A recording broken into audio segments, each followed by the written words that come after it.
புதுச்சேரியில் இன்று குடியரசு துணைத் தலைவர் வருகையையொட்டி உச்சகட்ட பாதுகாப்பு ஏற்பாடுகள் செய்யப்பட்டுள்ளன.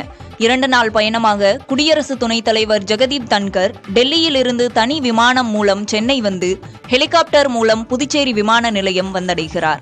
இதைத் தொடர்ந்து மாலை 6:45 மணிக்கு புதுச்சேரி பல்கலைக்கழகத்துக்கு சென்று விக்ஷித் பாரத் 2047 என்ற நிகழ்ச்சி மூலம் மாணவர்களிடம் கலந்துரையாடுகிறார். பின்னர் ஆளுநர் மாளிகைக்கு சென்று இரவு உணவை முடித்துவிட்டு அங்கிருந்து நீதிபதி விருந்தினர் இல்லம் வந்து ஓய்வெடுக்கிறார். அடுத்த நாள் காலை 7 மணிக்கு புதுச்சேரி விமான நிலையத்திலிருந்து ஹெலிகாப்டர் மூலம் சிதம்பரம் நடராஜர் கோயிலுக்கு சென்றுவிட்டு பின்னர் அங்கிருந்து புறப்பட்டு மீண்டும் சென்னை வழியாக டெல்லி செல்கிறார்.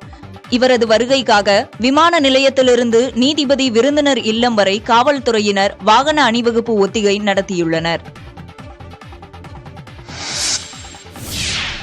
நாகை மாவட்டத்தில் தமிழ் சேவா சங்கம் சார்பில் இன்று நடைபெறும் பல்வேறு நிகழ்ச்சிகளில் தமிழக ஆளுநர் RN ரவி பங்கேற்க உள்ளார். இந்த பயணத்தின் போது அவர் கீழ்வெண்மணி படுகொலையின் போது குண்டடிப்பட்டு உயிர் பிழைத்த தியாகி ஜி பழனிவேலை சந்திக்க உள்ளார்.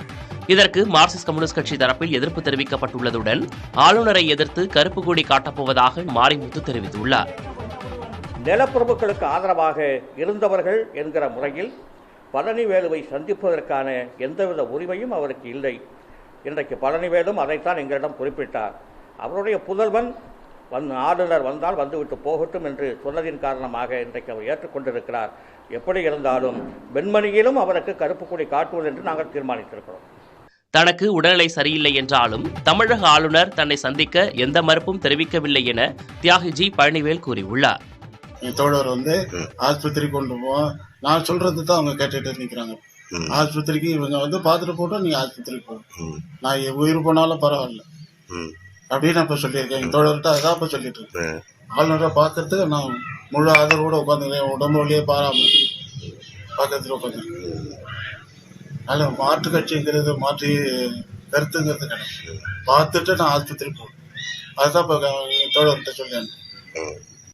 தியாகி பழனிவேலுடனான ஆளுநரின் சந்திப்பிற்கு கடும் எதிர்ப்பு தெரிவித்துள்ள மார்க்சிஸ்ட் கம்யூனிஸ்ட் கட்சியினர் இந்துத்துவ அமைப்புகளுக்கு ஆதரவாக ஆளுநர் RN ரவி செயல்படுவதாக குற்றம் சாட்டியுள்ளனர்.